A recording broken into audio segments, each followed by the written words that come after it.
Hello, everyone. Thanks for tuning in once again to Queen Ahmadiyyah TV presents More Than Meets the Third Eye. Okay, I'm so sorry I was late, people. I was trying to get that PowerPoint finished at the last minute. Okay? Clearly, I was doing too much. All right, so as you're coming in, please feel free to go ahead and subscribe to this channel if you haven't done so. And if you haven't done so, you really should. This is the channel where we get our spiritual vitamins on a daily. Okay?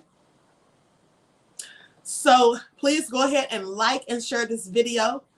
Like and share the video. Let me see who's all in here. Okay. One who cares. Have a wonderful day, Queen and Royal family. Thank you, beloved. Same to you. SMCM, Cassandra, Lenora, October, Roslyn, my Aunt Egypt, Terry, Zamara, Susan, Davida, LeVar. Okay, Lady E, Pearly. Let's get into it, Millie, Miho. All right, Isaiah. All right, Kathy B, dark-skinned brother is here. Daron, Leonard. And didn't I see Dan Ruck? Could have sworn I saw Dan in here. Conscious Outlaw, okay, is black. Let's get into it, people. Today, Rain Love, hello. Ray Williams, October, Lawrence, Leonard. Okay, with that all being said, people, let's get into it because I'm going to be telling you about the universal laws. There are 12 of them, and now I know that some of us may not have realized there were so many, but there is. Okay, so I'm going to share my screen so I can show you all this PowerPoints. Okay, and the sooner you start applying these laws of the universe to your life, the better off you will be. All right, and let's not forget we're engaged right now currently as I'm speaking in spiritual warfare. And if you're listening to the sound of my voice, well, it is by no accident. All right, the universe has sent you here right now to hear these laws so that you can start actively applying them to your daily life. So let's get into it.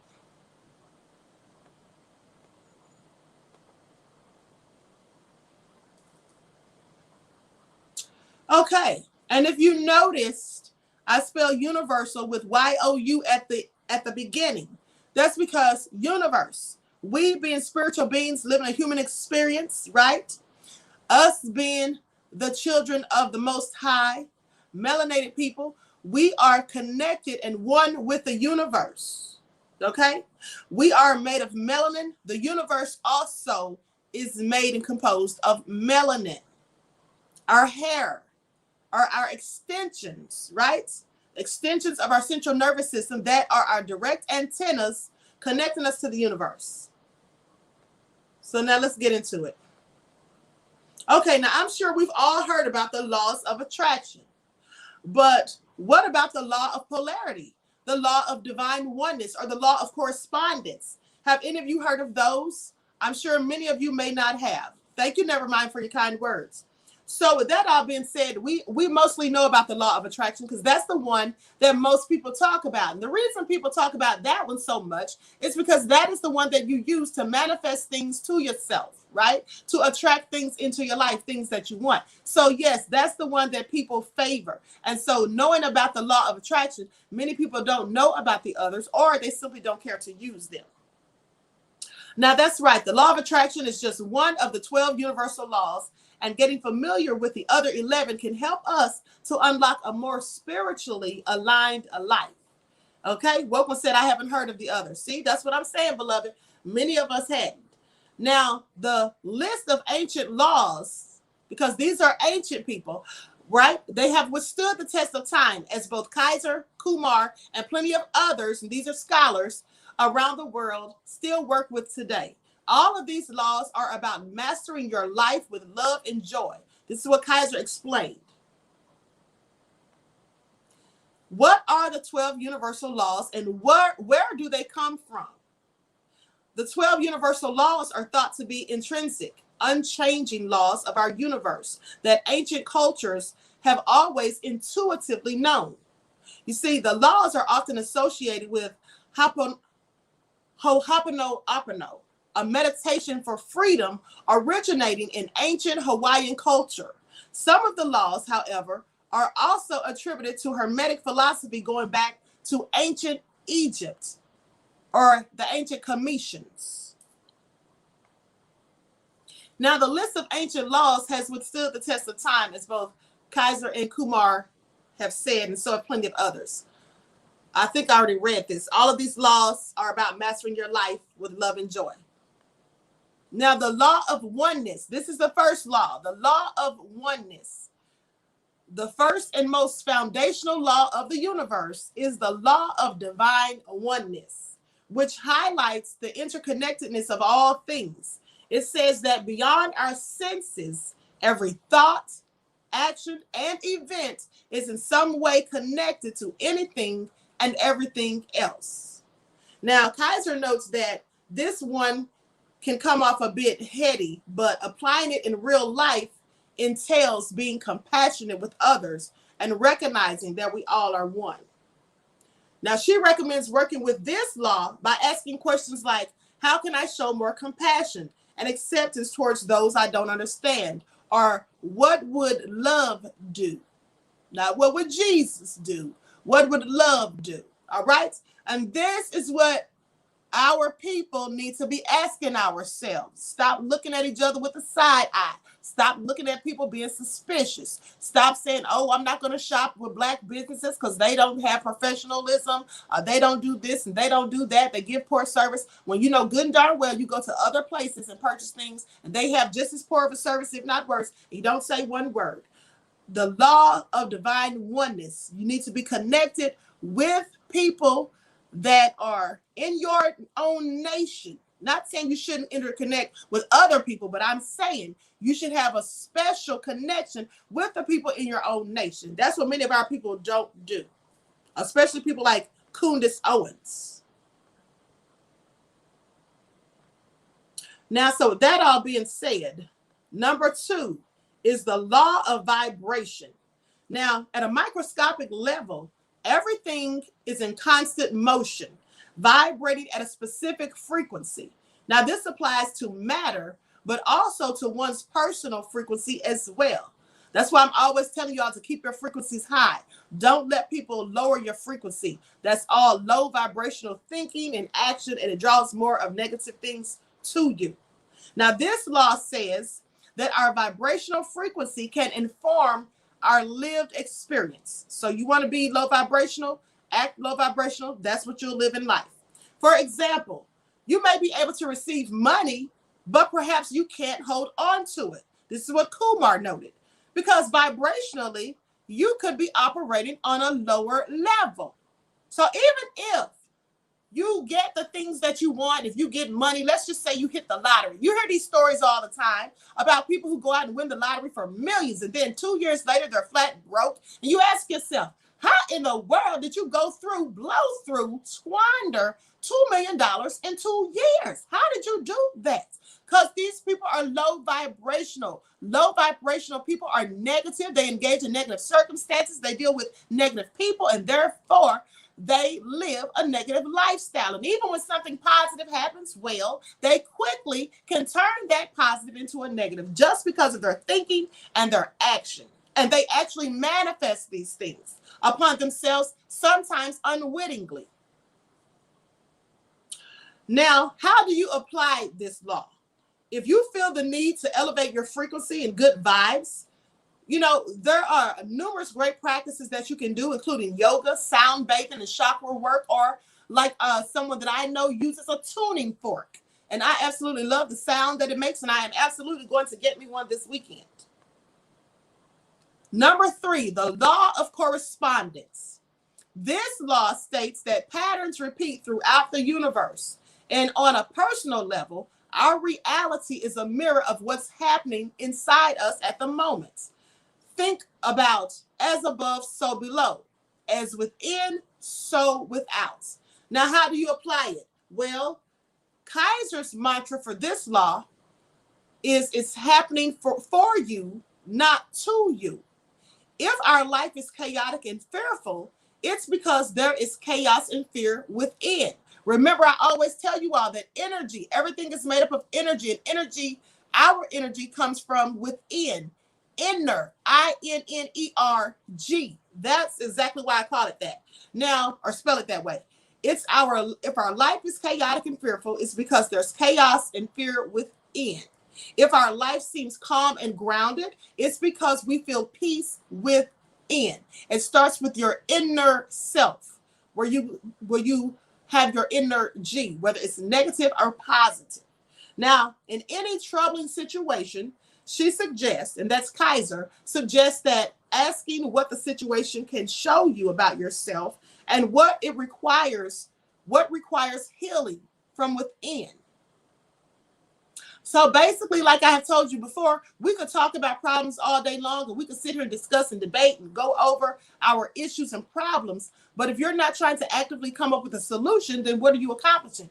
Other than to just keep talking about the problem, which is what? Problems are negative. So when you're talking about problems, that's always a negative, right? And a lot of times it lowers our vibration.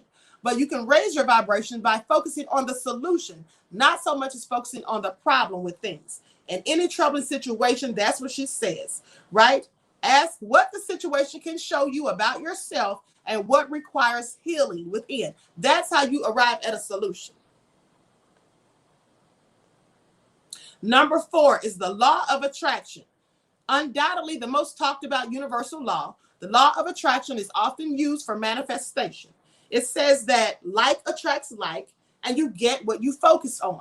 Not only that, but you have to believe what you're seeking is possible to obtain. You have to remove doubt from your mind. You can't be sitting there saying, okay, I want to get a better job and I want a higher position. I want to make more money. But at the same time, you're saying this, your thoughts are saying, well, I know I'm not going to get the job. I don't have enough experience. I wish I had gone and got that college degree. It's probably not going to work out. If you're thinking that and saying something different, the universe gets conflicted, right? So you have to have your thoughts in sync with what you are saying if you want to manifest things. It is similar to the law of vibration in this way. It's important to learn how to vibrate at a level that attracts what you are seeking. Now, number 6, the law of perpetual transmutation of energy. Now, this law states that on an energetic level, everything in the universe is constantly evolving or fluctuating.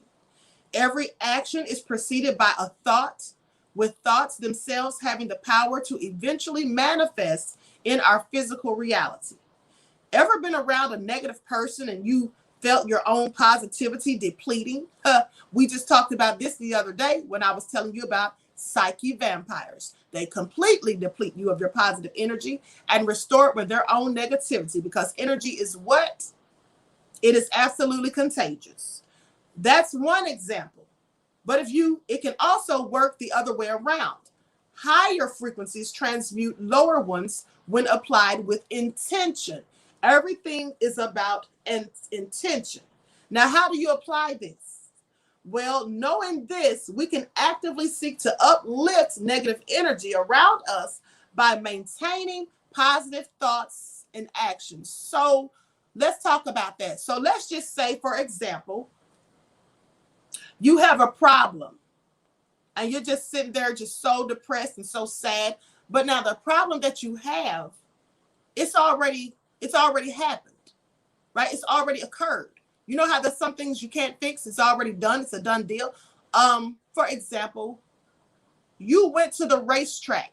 I'm from Kentucky, so that's the first thing that came to my mind. I'm sorry. I'm from Kentucky, so I'm not from there, but raised there. So in Kentucky, they have the horse races, right? Churchill Downs. So let's say you visited Kentucky and you went to the horse race and you took $1,000 with you and you lost 500 of it. You lost half your money, or you lost all of it.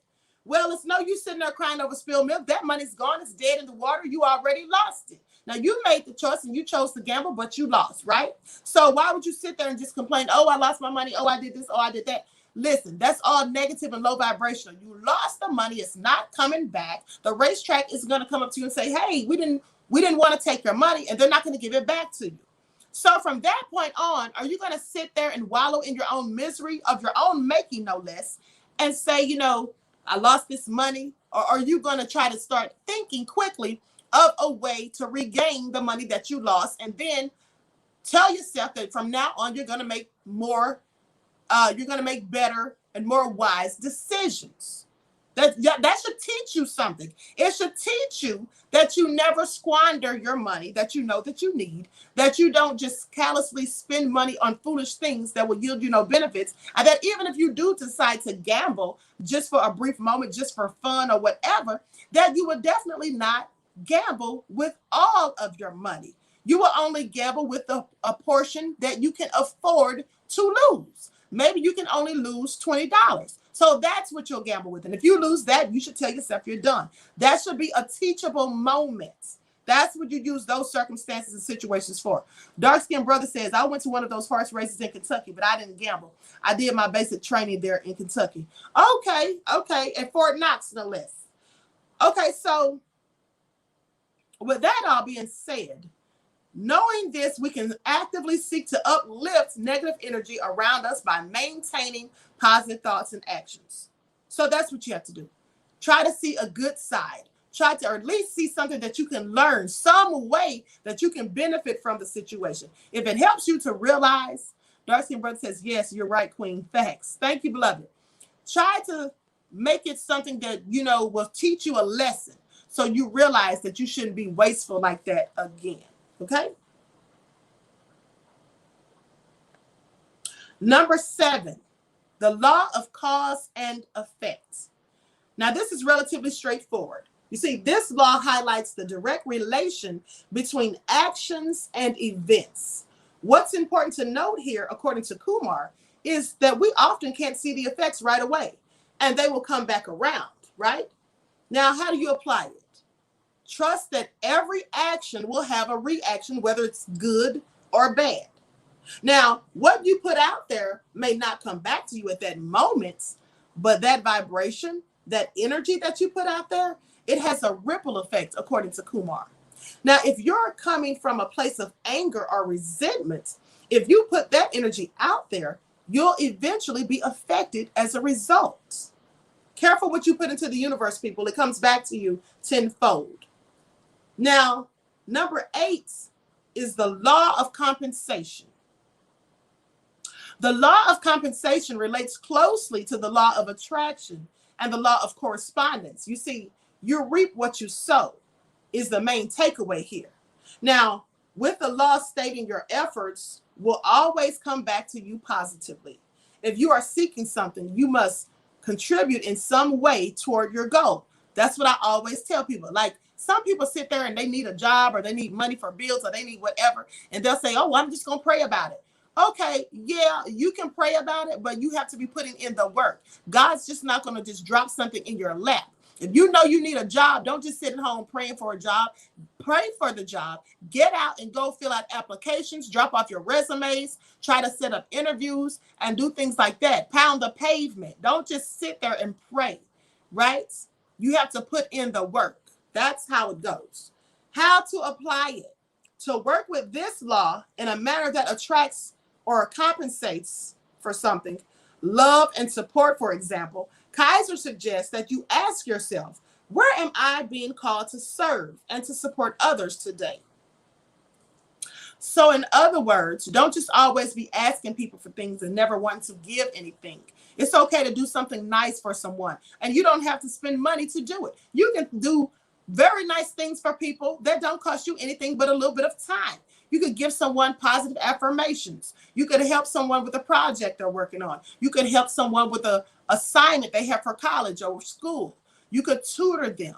You could just give them some words of encouragement. You could listen to their problems. You could try to help them find solutions. All of these are things that cost you nothing but a little bit of time. Number 9, the law of relativity. This law suggests that we're inclined to compare things in our world, but in reality, everything is neutral.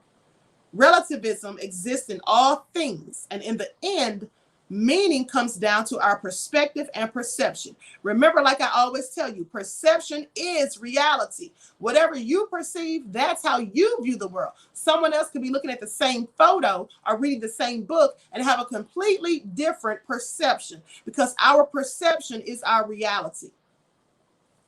QueenAShakur says, faith without works is dead. Action makes a difference. Absolutely, beloved. Now, how to apply it?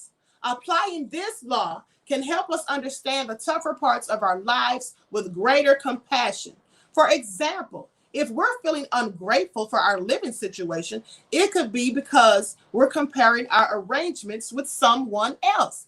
Don't compare yourself to anyone else. I told you that before also, because there's no need to compare yourself. Everyone is different and unique. We have different circumstances, and sometimes we may have the same circumstances of being the same situation as someone else, but perhaps we have a different way that we need to approach the situation. So don't compare yourself to others. That is how people get involved in hating and being jealous and envious of people, because they compare themselves to other people. Stay in your lane, let them stay in theirs. We all have our own lane, right?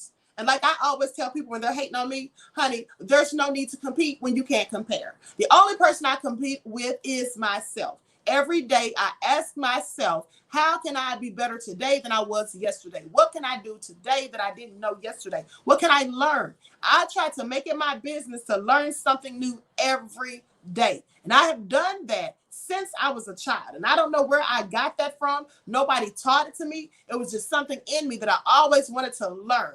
And another thing that I did was I was always trying to, always wanted to work the hardest, get the best grades in school. That was always very important to me. And I always was a sore loser. I never liked to lose. I always wanted to win, win, win. And I never understood why I was that way until as I got older and I started to study astrology and numerology. And I realized that my birth number is a number 1. And people who are born under a number 1, a couple of celebrities will be Oprah and Tom Hanks. People who are born under a number 1 birth number always want to come in first. They always want recognition. They always want to be first. They want to be significant. And so they hate to lose. Will Smith is probably a 1, although I don't know for sure about him, but he seems like one. So how to apply it? Well, for example, if you're feeling ungrateful for your living situation, it could be because you're comparing your arrangements with someone else, right? Now, instead, we'd be better off appreciating what we have without needing to compare it to something else.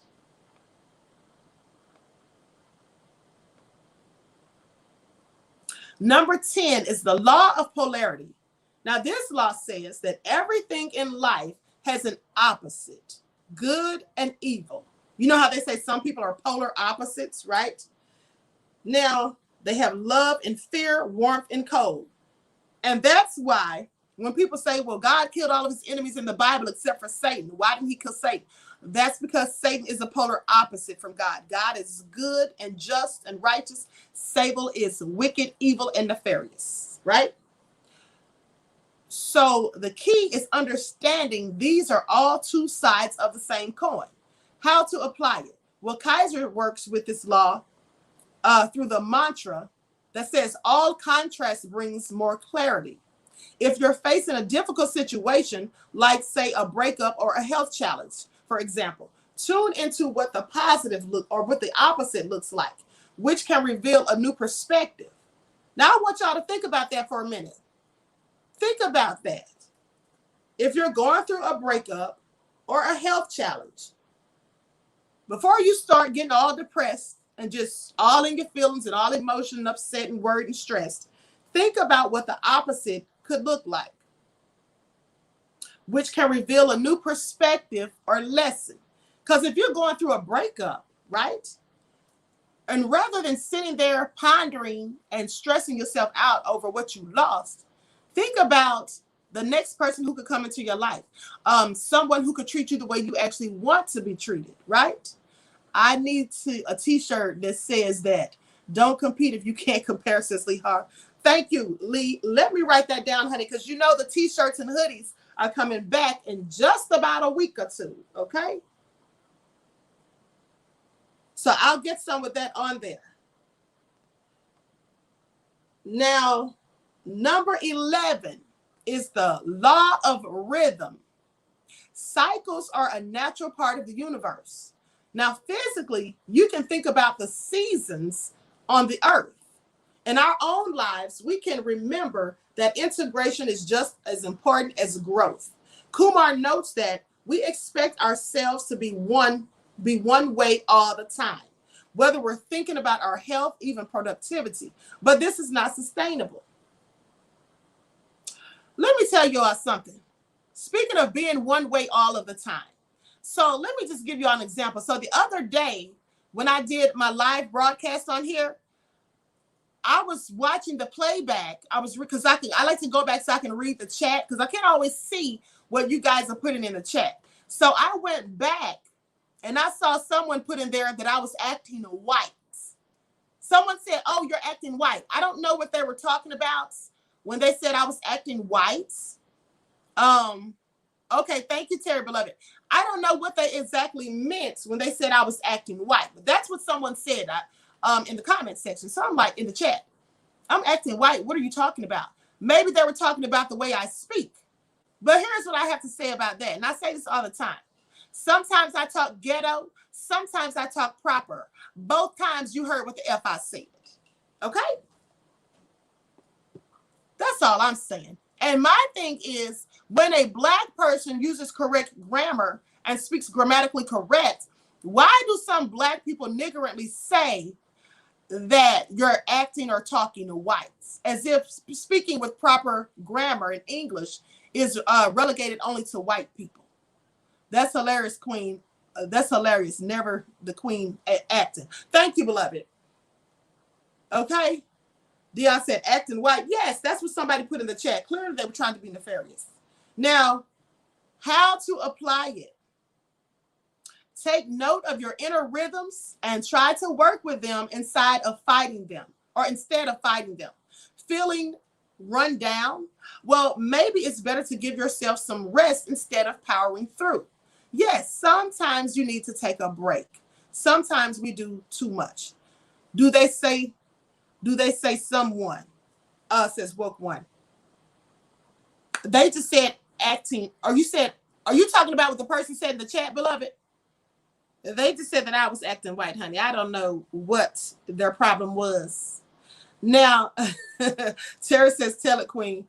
Lady E says, "I love it, Queen. You heard what the F I say." Yes, that's right. Now, the 12th law is the law of gender. And lastly, the law of gender has to do with the masculine and feminine energy that exists in all things, right?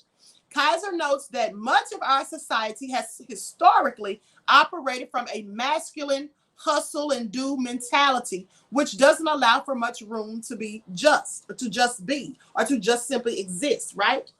How to apply it? Achieve your own balance between the divine masculine and the divine feminine energies in order to live more authentically. Okay? So I hope you all like that. Now, the last one, here's the bottom line, people. And there you have it, the 12 universal laws, right? Now, before you get too overwhelmed, integrating them into your life is more about understanding and conceptualizing them in a way that makes sense to you. You have to make it make sense, people. Now, Kumar notes it doesn't have to be so analytical. Understand the concepts and keep it on the back burner of your mind. This is what she says, so that you learn how to work with them in day-to-day scenarios. Okay? This can only help and serve to improve your life. All right. Okay, Woken says, sorry, typo. That's okay, beloved. Okay, so I hope you all enjoyed that presentation. Right? Thank you, CCB, for your contribution to the channel, beloved. Peace, love, and blessings. And also thank you, Pearlie, for your contribution, beloved. Peace, love, and blessings to you. Queen Adai says, I got that growing up. You talk white. No, my parents are absolutely melanated. My mother did not play that. What is talking white and what is talking melanated? Saltines put this in our heads. Yes, absolutely. Here's the thing. I'm sorry. I have said this before for some people that forgot. There are some people that I would say are ghetto or can act ghetto. And there's some people that are hood rats or who can act like hood rats. Now, the difference, in my opinion, between a ghetto person and a hood rat is this. The ghetto person knows when to turn it off. A hood rat doesn't. You see, sometimes I talk hood, right? Ghetto, whatever you want to call it. And that's usually when I'm just talking to my people, right? And then, but sometimes in certain settings, you talk with correct grammar, right? Now, the hood rat doesn't do that. You see, a hood rat will always just talk hood, and they'll go to a job interview or they'll be giving a seminar and they'll speak the same way. That's just the way it goes, right? Dark Skin Brother said, this was a great lesson, Queen, and great information as always, my sister. Thank you, beloved. Terry says, thank you so much, Queen. Thank you. And Lee Harp says, big facts, Queen. Thank you, beloved. Lady E says, exactly. You know how to adjust. Exactly. You know, I was taught as a child, when in Rome, do as the Romans. At the end of the day, listen, I speak at least 5 or 6 different languages, right? So, and like I said, sometimes I talk proper and sometimes I talk ghetto, but both times you heard the F I said. That's all that counts, right? You still got the message and the gist of the conversation. I mean, was I at any point ever belligerent or illiterate to where you couldn't understand? Did I stammer? Did I stutter? Did I act like Biden did the last time we heard him? I'm just saying, fumbling and bumbling over words. Judah Queen said, code switching, LOL. Right. Okay. Now, let me just say this.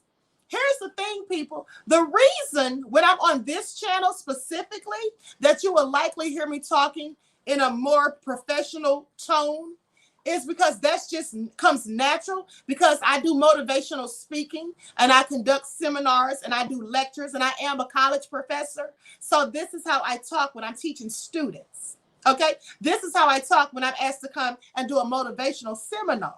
This is how I talk. And I teach these same principles that I'm teaching you about spirituality. So that's just like, it's just always in my head because that's what I'm used to doing.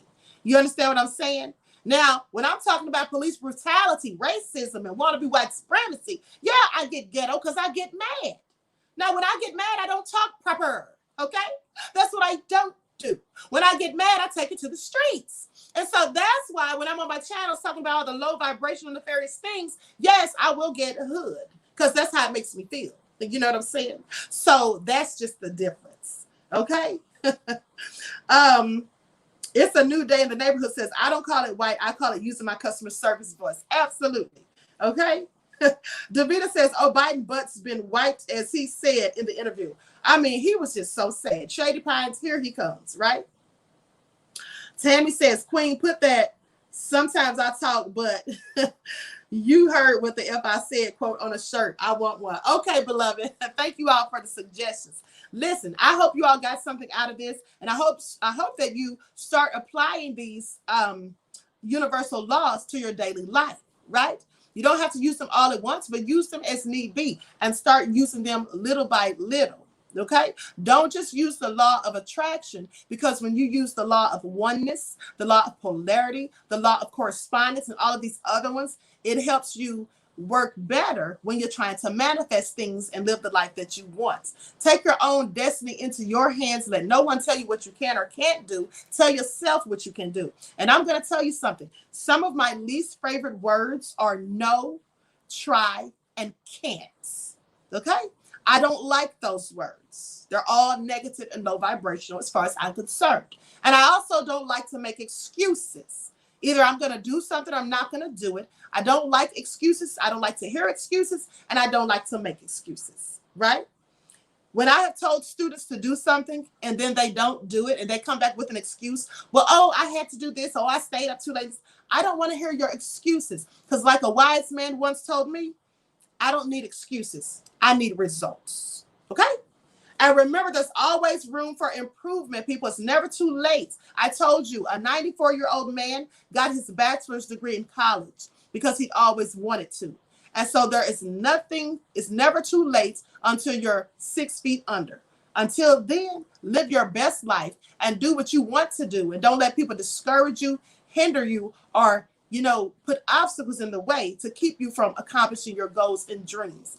And set goals and dreams and focus on those daily. Think positively and speak life into yourself and into the ones you love. With that all being said, I hope to see you all right black in the chats at 6 p.m. Eastern Standard Time for your daily vitamins. Enjoy the rest of this lovely day. And don't forget, I've got my third eye on you. Peace.